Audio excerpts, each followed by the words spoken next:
할렐루야. 네. 추석 전에 우리가 추수감사 절기 예배를 드립니다. 이번 추석 여러분들이 꼭 승리하시길 바라고, 가정에 분란이 없기를 바랍니다. 좋은 일들이 많이 생기길 원하고, 가정들이 잘 세워져서 후대들이 복을 받을 수 있기를 주님의 이름으로 축원합니다. 오늘 본문 말씀은 내가 축복의 명을 받았으니 그가 하신 축복을 내가 돌이킬 수 없도다 라는 말씀인데, 하나님께서 우리에게 복 주시기로 한 것은 이 성경은 글자 그대로 구약이요 신약, 즉 약속의 말씀입니다. 하나님이 우리에게 주신 약속이에요. 사람의 약속이 아니고 누구의 약속이라고요? 하나님의 약속입니다. 하나님은 변치 않으시고 오늘 본문 19절에 읽은 대로 시건치 헛소리 하시는 분이 아닙니다. 그저 농담하시는 분이 절대 아니라는 것입니다. 그리고 그 말씀하신 것을 절대적으로 지키시고 행하시는 분이라는 것이 오늘 이 본문의 말씀입니다. 자, 그러므로 우리 그리스도인들은 오늘 감사절을 맞이하여서 감사가 끊어지지 말아야 된다라는 것을 먼저 말씀을 드리는데, 이 그리스도인에게 있어서 가장 큰 덕목 중에 하나가 여러 가지 용서, 겸손, 또 사랑 이런 것들도 있을 수 있지만, 특별히 우리 그리스도인들에게 있어서 가장 큰 덕목 중에 하나가 감사할 수 있다는 것입니다. 물론 하다못해 동물도 주인한테 감사하긴 합니다만, 그런 것과는 우리는 차원이 전혀 다른 것이죠. 근데 이 감사가 어떤 순간의 일시적인 감사가 아니며 영원토록 감사할 수 있는 근거를 하나님께서 주시니 이게 참 감사한 일이죠. 그래서 이 감사의 강도가 이 세상 사람들과의 만남 속에서 감사, 또 세상에서 일어나는 일들과의 감사와는 전혀 그 강도가 다르단 말입니다. 하나님 앞에 감사는 정말 끊을래야 끊을 수 없고, 그 감사 속에는 우리 심령의 깊은까지 우러나는 울림이나 눈물, 그리고 감동이 이 세상 것과는 전혀 다르다는 그런 감사가 우리에게 있죠. 여러분에게 그런 감사가 있어야만 신앙생활을 제대로 할 수 있습니다. 감사가 끊어지면 믿음이 식습니다. 감사가 끊어지면 저절로 은혜도 식게 됩니다. 물론 은혜가 있으면 감사는 같이 또 오게 마련입니다. 그래서 감사와 이 은혜는 이렇게 같은 맥락으로 가는 것인데, 여러분에게 더욱더 감사할 일이 많아지기를 다시 한번 주님의 이름으로 축원합니다. 우리가 감사가 끊어지고 희미하다는 것은 내가 누군지 모르기 때문에 그렇습니다. 자신의 정체성을 잊어버리면 감사에 대해서 저절로 끊어지게 되죠. 그 자신의 정체성 중에서 오늘 드릴 말씀은 이 기독교인이라는 것, 예수 믿는다는 것, 이것이 얼마나 큰 복이라는 것을 우리가 분명히 알 수 있어야 돼요. 그래서 이 성도, 그리스도인이라는 것은 언제든지 항상 자기를 발견할 수 있어야 돼요. 그 자기 발견은 사도 바울의 말씀대로면 십자가에서 발견하고, 부활에서 발견하고, 또 생활 가운데서도 발견하고, 또 이렇게 축소하는 범위 내에서는 기도하면서, 성경 보면서 자기 자신이 거기서 발견돼야 돼요. 남의 이야기가 아닙니다. 성경은 하나님과의 관계 속에서 내가 예수 믿는 사람 속에 들어가 있는 한 사람, 이렇게 생각하면 안 됩니다. 그 모든 사람보다도 내가 하나님과 나와의 1대1의 관계 속에서 내가 구원을 얻었다, 이런 분명한 것이 저와 여러분에게 있어야 되죠. 그래서 우리가 자녀들이 열이 있어도 그 부모를 바라보는 자식의 그 마음은 다 한 가지입니다. 열 식구 중에 열 형제 중에 내가 하나가 아니라 하나님과 부모와 나와의 관계는 1대1의 각별한 관계죠. 부모는 자녀들에게 부모가 사랑이 10개 있다, 그러면 자식이 열이면 하나하나 나눠주는 게 아닙니다. 부모는 이 자식에게도 사랑이 열이 가요. 두 번째 자식에게도 사랑이 열이 가요. 세 번째 자식에게도 사랑이 열이 갑니다. 우리는 세상의 이런 원리 원칙은 열을 갖고 10사람에게 놀아준다면 하나밖에 갖지 못하지만, 사랑은 그렇지 않습니다. 특별히 부모의 사랑은 그렇습니다. 그것이 바로 하나님의 사랑입니다. 저와 여러분, 옆에 계신 분들보다도 제가 덜 사랑을 받는 것 같다, 이런 생각하시면 안 됩니다. 하나님의 사랑은 아브라함의 사랑이나, 할렐루야, 이삭의 사랑이나 야곱의 사랑이나 다 동일합니다. 택함 받은 자들에게 있어서 하나님의 사랑은 다 똑같아요. 부모가 자식이, 어떻게 보면은요, 부모가 자식을 더 사랑하는 그 자식이 하나 있긴 있어요. 그건 누구냐면 약한 자식. 약한 자식에게 부모는 더 마음이 갑니다. 그래서 혼자 자력으로 살아가는 자식보다도 힘들고, 그리고 더 사업을 하다 망했다든지, 아니면 태어날 때부터 약하게 태어났다든지, 좀 머리가 나빠서 공부를 못해도요, 부모는 공부 잘하는 자식도 물론 좋아하겠지만 공부 못하고 약하게 태어난 자식을 더 사랑합니다. 그게 바로 하나님이십니다. 하나님은 약한 자, 가난한 자, 병든 자. 그래서 예수님께서 이 땅에 오셔서 제일 먼저 누구를 찾아갔냐면 고아와 과부를 찾아갔습니다. 병든 자들을 찾아갔어요. 그리고 그들을 위로해 주셨죠. 저와 여러분도 다르지 않습니다. 저와 여러분이 누구를 사랑해야 되느냐? 약한 자를 사랑해야 돼요. 힘든 자에게 위로해 줄 수 있어야 돼요. 부족한 자를 채워줄 수 있어야 돼요. 여러분은 세상의 방식으로 군림하고 약육 방식의 그런 세상을 사는 것이 이 교회는 안 됩니다. 교회는 내가 힘이 있으면 있을수록 점점 더 약한 자를 도와줄 수 있어요. 여기서 힘이라는 것은 영적인 권세, 물질에 받은 축복, 또 내 마음의 풍성한 은혜, 그리고 기쁨과 감사가 넘치는 이런 보이는 것으로 시작해서 보이지 않는 모든 것을 포함해서 내가 충만할 때 그것을 약하고 힘든 자들에게 나누어 줄 수 있어야 돼요. 그래서 교회는 누구든지 약한 자들이 와서 힘을 얻어야 됩니다. 병든 자들이 와서 기운을 내야 되고요. 부족한 자들이 와서 좀 지식 있고, 그리고 배운 이들이 힘들고 어려운 이들, 아이고 법을 몰라서 어려운 사람이 있다면 법에 대해서 잘하는 사람이 교회에 있으면 그런 사람들을 도와줄 수 있어요. 할렐루야. 자, 그래서 항상 저와 여러분 하나님의 자녀라는 이 자기 발견, 그리스도인으로서 같이 구원받은 자라는 것을 항상 우리가 찾아낼 수 있기를 주님의 이름으로 축원합니다. 그래서 자신이 누구이며, 내가 누구이며, 어떤 존재이며, 그리고 내가 어떤 가치를 가지고 있는 것에 대한 이 분명한 인식이 없으면 감사는 나올 수가 없고, 그 감사, 그 분명한 가치가 그리스도인이라는 것을 확고하게 우리가 가질 수 있어야 되는 것입니다. 우리가 여러분들이 예화를 많이 들어봤을 것입니다. 오래된 예화죠. 어떤 사람이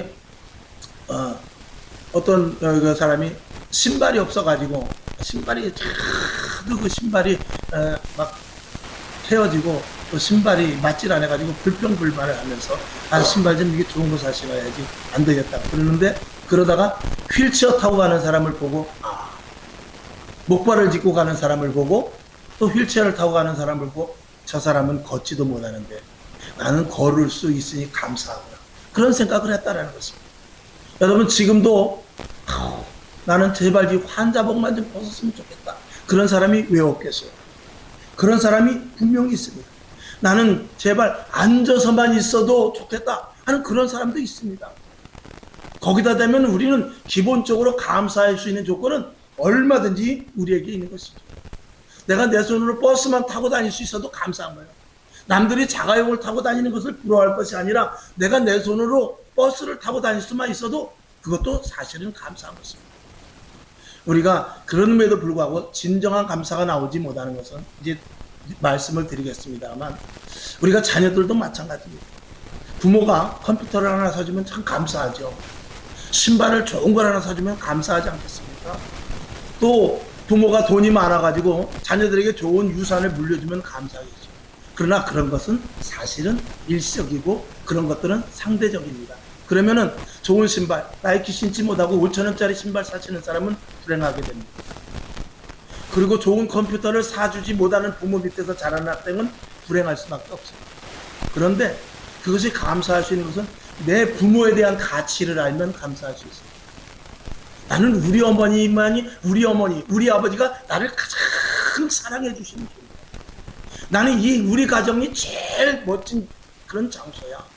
우리 식구가, 나는 이 세상 아무리 돌아봐도 우리 집보다 좋은 데가 없고, 우리 어머니보다 좋은 사람이 없고, 우리 아버지보다 좋은 사람이 없다는 그런 가치를 알게 되면은, 조금 내가 신발을 나쁜 걸 신어도, 조금 내가 머리가 좀 나쁘게 태어났어도, 조금 내가 좋은 컴퓨터를 갖지 못한다 할지라도 감사할 수 있는 것입니다. 오늘 우리들은 그리스도 안에서도 마찬가지입니다. 저와 여러분에게 나름대로 간증이 있을 것입니다. 그래서 어떤 사람은 병을 고치고, 어떤 사람은 열심히 기도했더니 사업장이 잘 되게 하고, 또 어떤 사람은 자녀들이 잘 되고, 또 나름대로 어떤 큰 은사도 받고, 그런 감사가 여러분에게 있을 것입니다. 그런데 여러분, 그런 것들보다도 또 우리가 더 먼저 감사해야 될 것은 뭐냐면, 기본적으로 들어가서 하나님이 나를 구원해 주신 것에 대한 감사가 없으면, 그것이 희석되면요, 은사받지 못하고, 그리고 축복받지 못하고, 병 고치지 못하고, 자녀들이 잘 되지 못하면요, 교회가 싫어지는 거예요. 그러면 교회 나오고 싶은 마음이 없어진 거예요. 왜 나는 더 남들보다 더 기도했는데 왜 아픈 것이 낫질 않지? 왜 나는 금식 기도도 하고 그러는데 왜 자녀들이 잘 되지 않고, 요번에도 또 왜 회사에서 쫓겨났지? 왜 요번에 우리 사업장을 위해서 그렇게 내가 기도했는데 왜 사업장이 자꾸 점점 찌그러지지? 이런 것들로 말미암아서 교회 다녀도 소용없구나. 내가 이제 교회를 관두고 차라리 그냥 나는 무교다. 이렇게 생각을 할 수 있습니다. 그것은 하나님께서 주시는 병 고침의 가치나, 하나님께서 주시는 물질의 가치나, 하나님께서 주시는 자녀들이 잘 되는 가치보다도 구원의 가치를 적게 여기기 때문에, 그래서 성경을 많이 봐야 돼요. 그래서 설교 말씀을 많이 들어야 됩니다. 우리가 예배를 드림으로 말면서 주님이 나와의 어떤 관계인 것을 깨닫지 못하고, 구원받은 것이 얼마나 큰 것인지 알지 못하면 구원보다도 그 다음 것, 하나님께서 주실 것을, 여러분 그런 예화를 많이 듣지 않습니까? 아버지가 땡땡도 하고 배를 누르고 들어올 때 어려서는 무엇을 보냐면 아버지 얼굴을 보는 것이 아니라 아버지 손을 봐요. 치킨을 사갖고 왔나? 피자를 사갖고 왔나? 그것을 보게 되죠. 그러나 얘가 이제 장성해서 크게 되면은 아버지 자체, 아버지 존재에 대해서 감사를 하게 되는 거예요. 신앙도 마찬가지예요. 어린 신앙은 내가 기도하는 것들이 이루어지지 않았을 때는 감사가 희석되고 마는 거예요.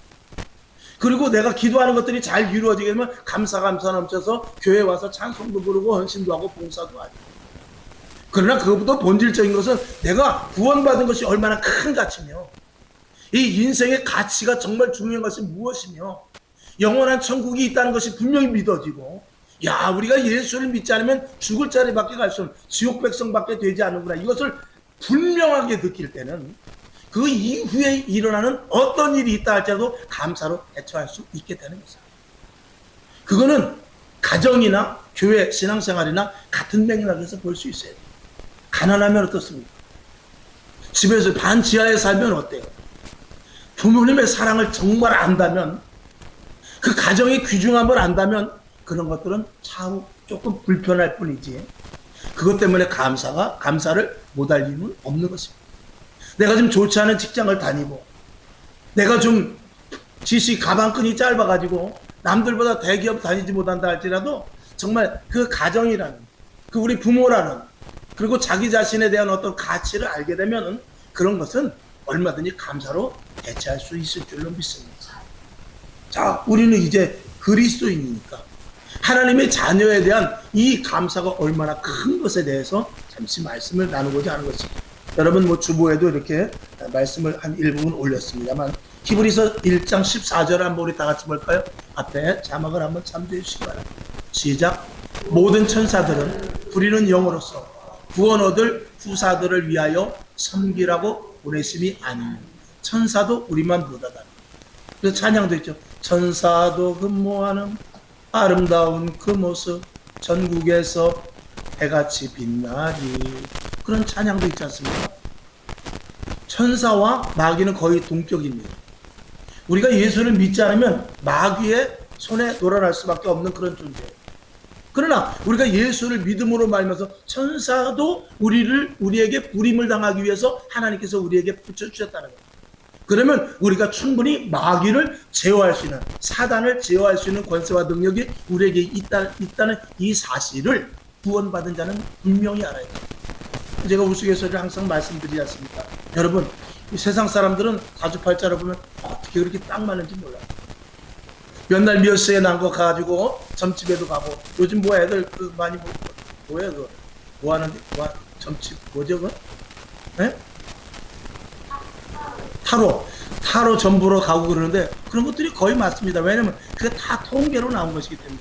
저도 신학교 다닐 때 그 점책자를 한번 봤어요. 본 거를 보니까 이렇게 거의 맞더라고요. 맞는데 그게 누가 그렇게 된다면 그 생일 그 시에 난 사람은 거의 운사가 다 비슷해요. 또 관상학이라고 해서 관상학, 저도 정말 이 신학을 하면서 별걸 다 봤습니다. 왜냐면 그런 거 세대에서 알아야 되기 때문에. 그러니까 점도 맞고 귀신이 무당이 푸닥거려도 다 맞지요. 어느 정도 맞습니다. 그런데 그것을 세상은 사주팔자라고 말해요. 그래서 사람은 그 사주와 팔자 속에 다 매여 있거든요. 태어날 때부터. 그건 뭐냐면 성경으로 들어가 보게 되면은 그것이 다 마귀 사탄의 얽매이는 거예요. 근데 희한한 것은 예수를 믿게 되면 어떻게 되죠? 사주팔자가 맞지를 않는 거예요. 맞지를 않아요. 용한 점쟁이한테 가서 정말 성령 충만한 사람이 가면은요, 점이 나오질 않아요. 왜 그렇습니까? 여러분, 우리는 예수 그리스도를 믿고 어떻게 된 자들이요? 예수와 함께 십자가에 못 박혀 죽은 자예요. 죽은 사람은 사주 안 맞습니다. 죽은 사람이 무슨 사주팔자가 맞아요? 저와 여러분, 예수 안에서 철저히 죽었을 때 이 세상의 원리, 원칙, 법칙, 세상이 이끌고 가는 환경이나 조건, 그런 사주팔자는 그런 관계없이 예수 그리스도의 은혜 가운데서만 살아나는 그런 존재가 됩니다. 그러니까 결혼을 해도 사주 보러 이렇게 궁합 보러 갈 필요도 없는 거예요. 예수 안에서 모든 것들을 끊고, 저는 여러 번 말씀을 드리지만 저희 어머니께서 그런 어떤 그 유전적인 가계의 저주라고 할까요? 그런 것들을 특별히 거기 빠져버리면 안 됩니다만, 그런 것들을 저희 어머니께서 아예 그 전때에 다 끊으신 것 같아요. 그래서 저에게는 새로운 생활을 살 수 있는 하나님께서, 저도 이 점괘를 보면 아주 복잡한 사람입니다. 예전에 젊어서 제가 그 신학을 배우면서 별의별 짓을 제가 다 해봤다고 그러지 않습니까? 그런 것들을 제가 다 시험을 해본 사람이에요. 근데 그런 점괘 지금 한 개도 안 맞습니다. 지금은 누구 방식대로, 누구에 의해 살아가느냐? 하나님의 방식에 의해서 하나님이 인도하시는 길로 살아가는 존재로 완전히 변화가 됩니다. 이게 그리스도인으로서의 가치예요. 세상에 얽매일 수 없는다는 것은, 여러분, 왜 자살을 합니까? 세상에 끌려가기 때문에. 왜 무릎을 꿇고 포기를 하고 안 된다고 그러면서 실망하고 포기하고 술에 마약에 있습니까? 세상을 이기지 못하기 때문에 그래요. 근데 구원받은 하나님의 자녀는 세상을 능히 이기셨다고 주님께서 십자가에서 선포하셨어요. 왜 십자가에서 선포하셨냐? 십자가에서 죽은 자는 이 세상 것과 관계가 없다는 의미예요. 그러니까 우리가 예수를 믿을 때 제일 먼저 하는 것이 무엇입니까? 세례를 받는 거 아니에요? 세례를 받으면 내가 죽었다라는 그런 시인입니다. 주님, 나는 죽습니다. 이제부터 내가 예수로 삽니다. 그 시인이 있을 때 주님께서 우리를 천국, 하늘나라의 백성으로 삼으시고 하늘나라의 시민권을 주시며 성명의 책명책을 기록하여 주셔서 이제 너는 내 것이라 칭하시고, 하나님께서 우리를 통하여서 이제 너는 내 것이기 때문에 내가 통치를 한다. 저 중국에서 살다가 한국 남자를 만나서 결혼하게 되면 중국 법과는 관계가 없습니다. 그때는 누구의 법에 의해 통치해 살게 되느냐? 한국 법에 의하여서, 남편 따라서 한국 법에 의하여서 사는 것입니다. 이제 우리는 예수 신랑을 만나서, 할렐루야, 예수 신랑을 만나서 하늘나라의 시민권을 가져서 하늘나라에서부터 공급하여 주시는 것으로 사는 것입니다. 그게 광야입니다. 그래서 사도행전은 뭐라고 하냐면 광야 교회라고 했습니다. 여러분, 이 교회는 철저하게 하나님으로부터 공급하여 주시는 것으로 사는 사람들의 모임의 이 공동체가 교회인 것입니다. 그리고 하나님이 공급하여 주시는 것을 증거하며, 하나님이 공급하여 주시는 것으로 말미암아 우리가 살아가는 그런 방식을 세상 사람들에게 보여주고, 세상 사람들에게, 야, 저 사람이 울어야 되는데 왜 안 울지? 저 사람이 지금 자살해도 저차는데 왜 웃고 다니지? 지금 전도가 나오나? 지금 그 정신에 교회 가게 생겼어. 이렇게 말할 때 우리는 그 문제와 힘듦과 어려움을 반드시 이기고, 그리고 최후 승리, 야, 저 사람 몇 년 전에 그렇게 죽을 것 같더니 지금 살아났어. 이런 증거들은 하나님의 방식대로 살 때, 그것은 마치 성경에서 볼 때 요셉의 옥에 갇혔을 때 저런 바보 같습니다. 보디발의 아내가 유혹할 때 슬쩍 눈 한번 줬으면은 거기서 잘 먹고 잘 입고 잘 살았을 텐데, 그렇게 말했을 수 있을지 모르지만 그는 자기의 결백이 아니라 하나님 앞에서 자기의 존재와 가치를 알기 때문에 그 불륜이라는 것을 할 수 없기 때문에 결국은 교도소로 갔지만, 그는 교도소에 갔을 때 하나님께서 형통하였다라 그랬습니다. 그리스도인의 형통은 고난과 역경이 문제가 아니라 하나님의 의도대로 사느냐, 그게 형통인 것입니다. 저와 여러분, 고난의 길이 있다 할지라도 하나님이 보고 계시면 되는 거예요. 하나님이 인정하시면 그 삶은 성공의 삶인 것입니다. 어떤 사람은요, 선교를 가서 거기서 그 원주민에게 고통을 당해서 선교 간 지 며칠 만에 죽는 사람도 있어요. 순교하는 사람도 있습니다. 그러나 그것이 실패가 아니고 하나님 보실 때에는 내가 너를 이렇게 사용하려고 너를 부르셨다 할 수도 있다는 사실을 우리는 알아요. 저와 여러분, 우리가 구원의 가치에 대해서 모르면 모를수록 내 자신에 대해서 불평과 불만은 많아지는 것입니다. 그리고 신앙생활에 대한 불평이 많아지는 것입니다. 그러나 구원에 대한 확신과 살아계신 하나님과의 나와의 관계와 분명성이 계속해서 증가된다면 저와 여러분은 어떤 환경 가운데서도 감사가 넘치게 될 줄로 믿습니다. 자, 그래서 우리가 신분의 변화된 것에 대해서 몇 가지를 한번 보죠. 먼저 우리들은 착하든지 악하든지 예수를 모르면 지옥 갑니다. 그거는 제가 가끔 예화로 말씀드렸습니다만, 여러분, 내가 착하다고 생각됩니까? 아니면 저 사람은 참 나쁘다라고 생각됩니까? 자, 남한하고 북한하고 만약에 싸움이 붙었어요. 전쟁이 났습니다. 전쟁이 났으면은 우리가 볼 때는 북한은 나쁜 놈들입니다. 죽여야 되죠. 근데 북한에서 볼 때는 어떻죠? 북한에서 볼 때는 우리를 죽여야 되는 것입니다. 북한의 어떤 군인이 부모가 있어요. 그 군인이 아주 효자예요. 그렇지만 우리가 볼 때는 그들은 적입니다. 죽여야 돼요. 노부모를 모시고 산 군인이라 할지라도 우리에게는 적인 거예요. 그러니까 이 세상은 뭐냐? 명확하게 어떤 존재하는 선도 없고 명확하게 단언할 수 있는 악도 없는 게 이 세상이에요. 이 세상의 선과 악은 누가 판단하느냐? 하나님만이 판단하는 거예요. 그러니까 세상 사람들이 볼 때는 남한은 좋은 나라다, 북한은 나쁜 나라다, 이렇게 말할 수 있어요. 세상은. 또 상대방이 저 도둑놈은 나쁘다, 그리고 도둑 당한 사람은 좋은 사람이다, 이렇게 할 수 있습니다만 하나님이 보는 관점은 그게 아니에요. 네가 예수를 믿느냐 안 믿느냐 그거를 보는 거예요. 그 관점에 따라서 천국 백성이 될 수 있고 지옥 백성이 될 수 있는 것입니다. 자, 두 번째로는 우리가 완전한 신분의 변화를 분명히 알아야 돼요. 저와 여러분이 하나님의 자녀라는 것을 항상 이 정체성을 잃으면 안 되는데, 자, 에베소서 1장 7절을 한번 보겠습니다. 시작. 우리가 그리스도 안에서 그의 은혜의 풍성함을 따라 그의 피로 말미암아 구속 곧 죄사함을 받았으니 아멘. 여기서 왜 예수 그리스도의 피가 나오냐면 하나님의 아들 예수가 왜 나오면 우리의 가치가 그만한 가치가 있다는 것을 알아요. 하나님께서는 우리들에게 항상 뭐라고 말하냐면 구원받은 우리를 얼마만큼 귀하게 여기느냐, 내 아들 예수 그리스도가 죽었는데 죽은 그 아들, 십자가에 못 박혀 죽은 그 아들의 가치만큼 우리를 인정하는 거예요. 그래서 세상 사람들은 예수를 믿어 그러면 예수가 뭐야? 하나님 있으면 나에게 보여줘. 그 무시했을 때 하나님께서 그를 어떤 존재로 보냐? 네가 감히 내 아들 예수를 믿네? 그렇게 따는 것이죠. 예수를 믿을 때는 그래, 네가 내 아들 예수를 인정하는 겁니다. 그 예수의 가치만큼 우리가 사랑받는 거예요. 그러면 예수의 가치만큼 믿지 않은 사람은 그만큼 저주가 임한다는 거죠. 이건 원리예요. 그 다음에 우리는 약속의 복을, 서두에 말씀을 드린 대로 약속의 복을 받은 존재임을 분명히 인식할 수 있어요. 그래야 감사가 넘치는 것이죠. 창세기 1장 28절을 보겠습니다. 시작. 하나님이 그들에게 복을 주시며 그들에게 이르시되 생육하고 번성하여 땅에 충만하라, 땅을 정복하라, 바다의 고기와 공중의 새와 땅에 움직이는 모든 생물을 다스리라 하시니라. 아멘. 사람 앞에 다스리지 못할 존재는 없습니다. 이 땅의 인간은 만물의 영장입니다. 누가 그렇게 애당초 하나님께서 인간을 그렇게 만들어 놓으셨습니다. 그건 성경 창세기로 들어가면 바로 알 수 있습니다. 세상 사람들도 만물의 영장이라고 그래요.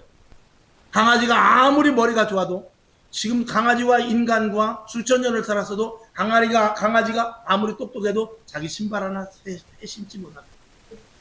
사람은 아무리 밀어내도요, 자기가 밥해 먹고 음사 져먹어요.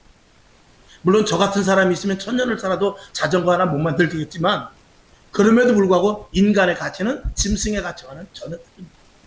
자, 인간은 사냥을 할 수 있고요, 밥을 해 먹을 수 있고, 농사를 지을 수 있고, 그럴 수 있는 존재입니다. 그만큼 이 땅을 정복할 수 있다는 것입니다. 자, 성경을 한번 더 보죠. 창세기 12장 3절 시작. 너를 축복하는 자에게는 내가 복을 내리고 너를 저주하는 자에게는 내가 저주하리니 땅의 모든 축복이 너를 인하여 복을 얻을 것이니라 하신지라. 아멘. 하나님께서는 인간을 만들어 놓으시고 모든 것들을 정복하고 다스릴 수 있는 권세와 능력을 주셨어요.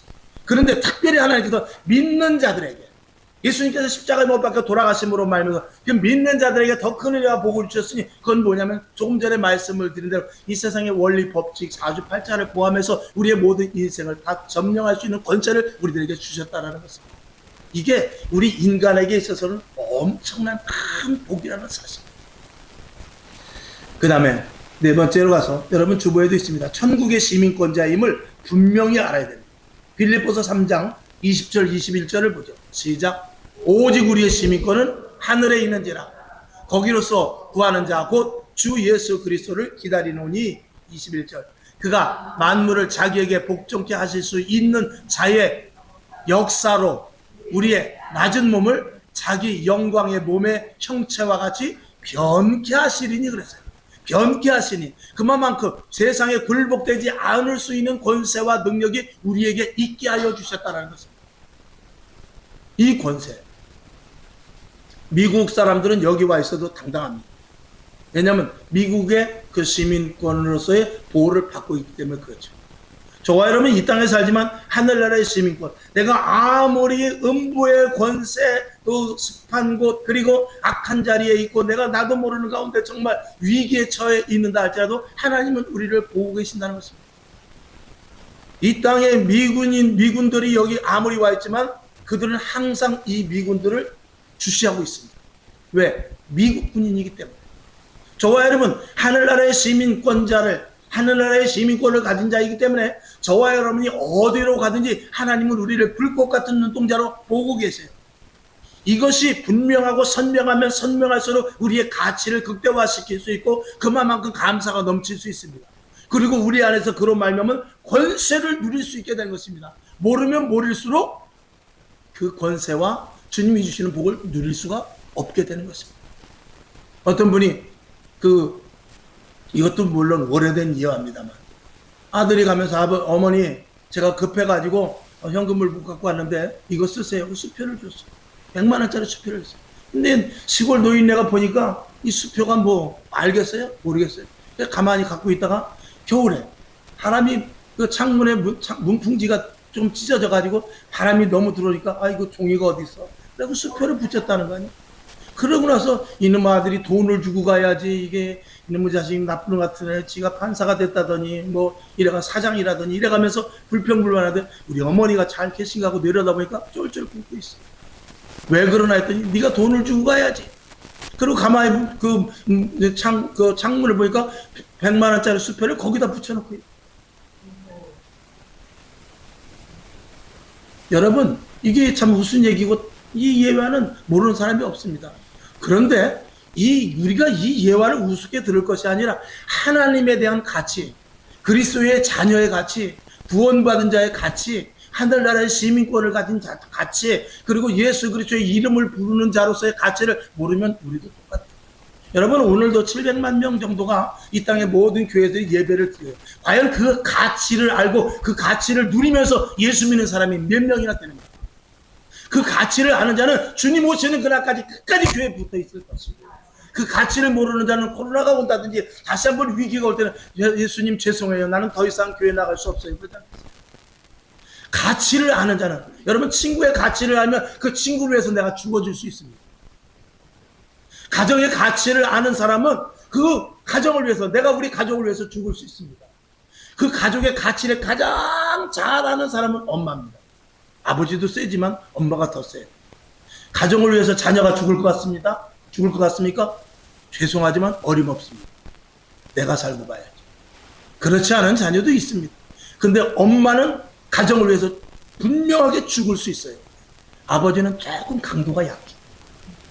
아버지. 여러분, 우리가 그리스도에 대해서 가치를 아는 만큼 예수를 위하여 죽을 수 있는 거예요. 이 땅에 어떤 힘든거 어려움이 온다 할지라도 예수를 놓치지 않는 근거가 된다 그 말입니다.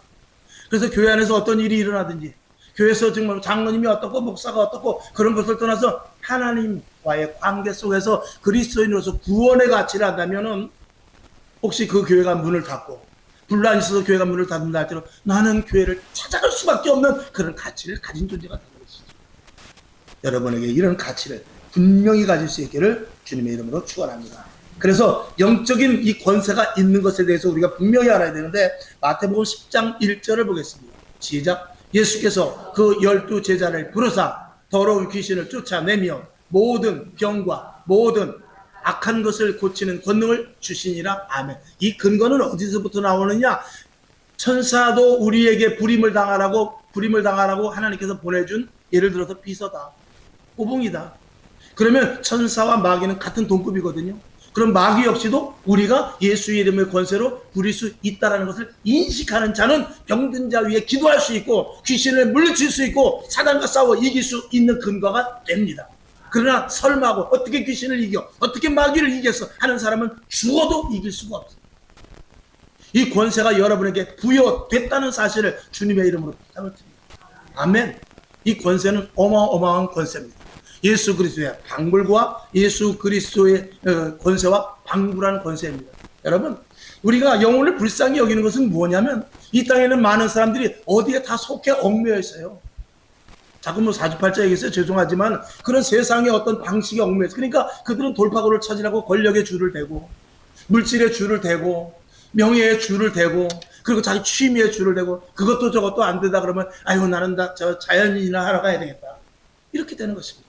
왜? 그리스도인으로서 구원받은 자의 가치를 모르게 되면 세상은 그 세상 쪽에 세상의 방식 속에서 내가 찾을 수 있는 것을 찾게 마련인 것입니다. 오늘 여러분 예수 믿는 구원의 가치를 다시 한번 발견할 수 있기를 주님의 이름으로 축원합니다. 그다음에 하나님께서 우리를 통하여 일을 시키시는데 무슨 일이냐? 한 영혼 한 영혼 구원해내라. 저들은 얽매여 있다. 옥에 갇혀있는 자와 같이 쇠사슬에 묶여있는 자와 같이 눈에 보이진 않지만 그 어떤 것에 얽매여 산다. 질병에 얽매여 살고 자녀들에게 매여 살고 남편에 매여 살고 돈에 매여 살고 권력에 매여 살고 보이지 않는 어떤 것에 매여 사는데 거기서 풀어주라라는 것이 우리가 전도해야 되는 사명입니다. 이 사명이 우리에게 있는 자를 착하고 충성된 일꾼이라는 것입니다. 성경으로 한번 보죠. 디모데전서 1장 12절 시작. 나를 능하게 하신 그리스도 예수 우리 주께 내가 감사함은 나를 충성되이 여겨 내게 직분을 맡기시니 아멘. 이 감사가 그냥 직분을 맡겨주고 충성되이 일로 감사하는 것이 아니라 하나님 나를 통해서 저 포승에 묶여있는 자가 그 포승에 묶여있는 것과 같은 그들이 내 입술을 통해서 예수 그리스도께서 권세를 주셔서 그들에게 내가 복음을 전할 수 있으니 감사합니다. 사람을 살리는 것보다 더 큰 일이 어디 있습니까? 여러분 지나가는 사람에게 그 거리내게 오면 1,000원짜리 하나 줄 수 있어요. 또 어느 날은 기분이 좋아서 10,000원짜리를 줄 수 있습니다. 그러나 물에 빠져 죽어가는 생명을 살리는 것보다 더 클 수는 없지 않습니까? 영혼을 살리는데 영원한 천국, 이 땅이 끝이 아니고 지옥으로 갈 수밖에 없는 그들에게 영원한 천국을 소개하는 것보다 더 큰 사명이 어디 있겠습니까? 그 일을 감당할 수 있는 권세와 능력을 우리에게 주심에 대하여 감사할 수 있기를 주님의 이름으로 축원합니다. 결론으로 말씀을 드립니다. 그렇기 때문에 성도는 달라야 돼요. 아니 다릅니다. 아멘. 그래서 우리는 교회 안에서 성도의 교제가 다르죠. 서로 사랑하고 서로 은혜로 모든 것들을 다 감싸주고 용서할 수 있는 것입니다. 또 세상에서도 우리는 생활이 다를 수밖에 없어요. 모든 것들을 이해할 수 있고 남을 도와줄 수 있고. 왜 그렇습니까? 나는 하나님의 자녀예요. 이 세상을 능히 이길 수 있는 권세를 가져. 마치 비유가 좀 유치합니다만 태권도 한 5단 정도 되는 사람이 어린아이가 어려움을 빠질 때 도와주는 것은 아주 쉽습니다. 그런 심정을 가졌을 때 아무리 나를 넘어뜨리려고 하고 나를 해코지 한다 할 때도 그 사람이 영혼을 볼 때는 불쌍할 수밖에 없는 것입니다. 그래 내가 져주지 뭐. 알았어. 그러니까 예수님께서 말씀하신 대로 뭐라고요? 겉옷을 달라는 자에게 그래 속옷까지 줄 수 있는 거예요. 이게 예수 믿는 사람의 이 가치의 근거입니다. 오리를 가고자 하는데 아니야 내가 심리까지 가줄게.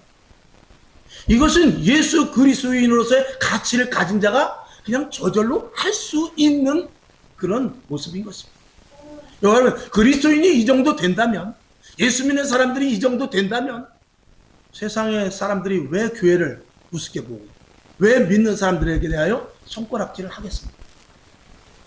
세상 사람들과 똑같은 방식으로 살고 세상 사람들이 저 사람이 이번에 아파트 당첨됐대, 저 사람이 이번에 사업 대박됐대, 저 사람이 이번에 여기 줄을 잘 돼가지고 했대, 거기 따라서 나도 출세해야지, 하나님 이번에 출세되면 내가 11조 많이 되겠습니다, 이런 거에만 관심을 가지니까 우리의 신앙생활이 빠그러지고 마는 것입니다. 분명한 진정한 그 영원한 가치가 무엇인지를 알면 신앙생활은 아무리 해봐야 나더러 주여 주여 하는 자마다 다 천국에 갈 것이 아니요 내 뜻대로 행하는 자라야 갈 것이라는 예수님의 음성을 우리가 바로 들을 수 있어요. 찬송이 틀려지죠. 마음의 자세가 틀려집니다. 그리고 근심을 버리는 분명한 근거가 될 수 있다 이 말이죠. 여러분, 감사가 있는 자는 기도가 틀립니다. 아멘. 그리고 찬양이 틀려요. 힘이 있습니다. 그리고 예배 드리는 자세가 틀려집니다. 전도할 때 이 결이 달라요. 질이 다르다 그 말입니다. 그리고 헌신 봉사가 하는 자세가 달라지게 되는 것입니다. 하나님은 그런 자들을 찾으시는 거예요. 하나님은 그런 자들이 되기를 원하는 거예요. 그래서 하나님 안에서 온전한 하나님의 식구가 되기를 원하고 있는 것이죠. 이런 사람들을 나중에 주님 앞에 갔을 때 우리의 눈물을 씻겨줄 것입니다. 네가 걔 때문에 억울함을 당했지, 내가 눈물을 씻겨주마. 내가 걔 때문에 손에 억수를 받지, 내가 너의 눈물을 씻겨주마. 주님께서는 반드시 다 준비하고 있습니다. 이런 성도가 되시길 바라며, 이런 성도는 교회만 바라봐도 기쁩니다. 아멘. 십자가만 생각해도요 눈물이 날 수밖에 없고요, 힘들어도 큰 소망을 갖게 됩니다. 그리고 헌신하고 봉사하는 것이 날마다 감격 속에서 이루어지고, 그리고 항상 덕을 세우기 위해서 소금과 빛의 역할을 감당하게 될 것입니다. 자, 성경 한 절을 보고 말씀을 마치죠. 데살로니가전서 5장 16, 17, 18절을 보고 말씀을 마칩시다. 시작. 항상 기뻐하라. 쉬지 말고 기도하라. 범사에 감사하라. 이는 그리스도 예수 안에서 너희를 향한 하나님의 뜻이니라. 아멘. 기도하겠습니다. 아버지 하나님, 감사합니다. 구원받은 은혜와 감사가 우리들에게 실질적으로 드러날 수 있도록 가치를 갖게 하여 주옵시고, 오늘 말씀이 너무 방대할 수 있습니다만 우리는 세상 것과는 다 끊어진 자들입니다. 하늘나라의 시민권을 가진 자들입니다. 하나님이 주시는 약속의 복은 이 땅의 것과는 감히 비교할 수 없습니다. 영혼의 만족을 주며 우리의 심령의 평안을 주고 우리의 생애 가운데 즐거움과 감사가 끊어지지 않게 하시는 하나님의 복입니다. 그런 복이 믿음의 선배들이 받았기 때문에 주를 위하여 죽을 수 있고, 주를 위하여 고통을 감수하며 주를 위하여 끝까지 헌신봉사했던 것입니다. 오늘 그 은혜, 그 가치관을 갖는 믿음의 축복에, 그리고 오늘 감사 절기가 되게 하여 주시옵소서. 예수님의 이름으로 축복하며 기도합니다. 아멘.